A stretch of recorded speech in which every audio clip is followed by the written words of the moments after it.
Marcos, capítulo 10. Então Jesus deixou Cafarnaum e foi para a região da Judeia, a leste do rio Jordão. Mais uma vez, multidões se juntaram ao seu redor e, como de costume, ele as ensinava. Alguns fariseus vieram e tentaram apanhar Jesus numa armadilha com a seguinte pergunta: deve-se permitir que um homem se divorcie de sua mulher? Jesus respondeu: o que Moisés disse na lei a respeito do divórcio? Ele o permitiu, responderam os fariseus. Disse que um homem poderia dar à esposa um certificado de divórcio e mandá-la embora. Jesus, porém, disse: Moisés escreveu esse mandamento porque vocês têm o coração duro, mas Deus os fez homem e mulher, desde o princípio da criação. Por isso o homem deixa pai e mãe e se une à sua mulher, e os dois se tornam um só.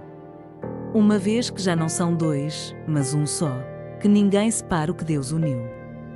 Mais tarde, quando Jesus estava em casa com seus discípulos, eles tocaram no assunto outra vez. Jesus respondeu: quem se divorcia de sua esposa e se casa com outra mulher comete adultério contra ela. E, se a mulher se divorcia do marido e se casa com outro homem, comete adultério. Certo dia, trouxeram crianças para que Jesus pusesse as mãos sobre elas, mas os discípulos repreendiam aqueles que as traziam. Ao ver isso, Jesus ficou indignado com os discípulos e disse: deixem que as crianças venham a mim. Não as impeçam, pois o reino de Deus pertence aos que são como elas. Eu lhes digo a verdade: quem não receber o reino de Deus como uma criança de modo algum entrará nele. Então tomou as crianças nos braços, pôs as mãos sobre a cabeça delas e as abençoou. Quando Jesus saía para Jerusalém, um homem veio correndo em sua direção, ajoelhou-se diante dele e perguntou: Bom mestre, que devo fazer para herdar a vida eterna? Por que você me chama de bom? Perguntou Jesus. Apenas Deus é verdadeiramente bom. Você conhece os mandamentos: não mate, não cometa adultério, não roube, não dê falso testemunho, não engane ninguém, honre seu pai e sua mãe. O homem respondeu: Mestre, tenho obedecido a todos esses mandamentos desde a juventude. Com amor, Jesus olhou para o homem e disse: ainda há uma coisa que você não fez.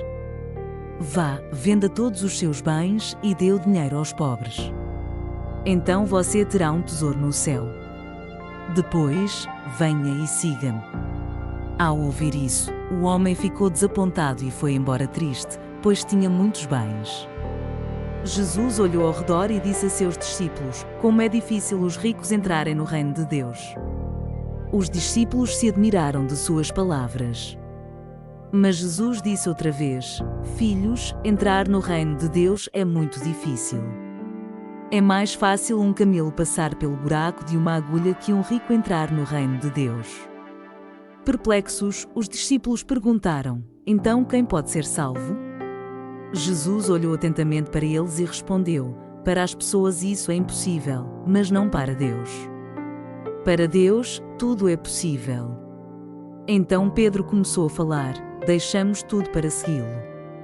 Jesus respondeu: eu lhes garanto que todos que deixaram casa, irmãos, irmãs, mãe, pai, filhos ou propriedades por minha causa e por causa das boas novas receberão em troca, neste mundo, 100 vezes mais casas, irmãos, irmãs, mães, filhos e propriedades, com perseguição, e, no mundo futuro, terão a vida eterna. Contudo, muitos primeiros serão os últimos, e muitos últimos serão os primeiros. Por esse tempo, subiam para Jerusalém, e Jesus ia à frente. Os discípulos estavam muito admirados, e o povo que os seguia tinha grande temor. Jesus chamou os 12 à parte e, mais uma vez, começou a descrever tudo o que estava prestes a lhe acontecer. Ouçam, disse ele: estamos subindo para Jerusalém, onde o Filho do Homem será traído e entregue aos principais sacerdotes e aos mestres da lei. Eles o condenarão à morte e o entregarão aos gentios. Zombarão dele, cuspirão nele, o açoitarão e o matarão, mas depois de 3 dias ele ressuscitará. Então Tiago e João, filhos de Zebedeu, vieram e falaram com ele: Mestre, queremos que nos faça um favor. Que favor é esse? Perguntou ele. Eles responderam: quando o Senhor se sentar em seu trono glorioso, queremos nos sentar em lugares de honra ao seu lado, um à sua direita e outro à sua esquerda. Jesus lhes disse: vocês não sabem o que estão pedindo. São capazes de beber do cálice que beberei? São capazes de ser batizados com o batismo com que serei batizado? Somos, responderam eles. Então Jesus disse: de fato, vocês beberão do meu cálice e serão batizados com o meu batismo. Não cabe a mim, no entanto, dizer quem se sentará à minha direita ou à minha esquerda. Esses lugares serão daqueles para quem eles foram preparados. Quando os outros 10 discípulos ouviram o que Tiago e João haviam pedido, ficaram indignados. Então Jesus os reuniu e disse: vocês sabem que os que são considerados líderes neste mundo têm poder sobre o povo, e que os oficiais exercem sua autoridade sobre os súditos. Entre vocês, porém, será diferente. Quem quiser ser o líder entre vocês, que seja servo, e quem quiser ser o primeiro entre vocês, que se torne escravo de todos. Pois nem mesmo o Filho do Homem veio para ser servido, mas para servir e dar sua vida em resgate por muitos. 46 Então chegaram a Jericó. Quando Jesus e seus discípulos saíam da cidade, uma grande multidão os seguiu. Um mendigo cego chamado Bartimeu, filho de Timeu, estava sentado à beira do caminho. 47 Quando Bartimeu soube que Jesus de Nazaré estava perto, começou a gritar: Jesus, filho de Davi, tenha misericórdia de mim. 48 Muitos lhe diziam aos brados: cale-se. Ele, porém, gritava ainda mais alto: Filho de Davi, tenha misericórdia de mim. 49 Quando Jesus o ouviu, parou e disse: falem para ele vir aqui. Então chamaram o cego. Anime-se, disseram. Venha, ele o está chamando. 50 Bartimeu jogou sua capa para o lado, levantou-se de um salto e foi até Jesus.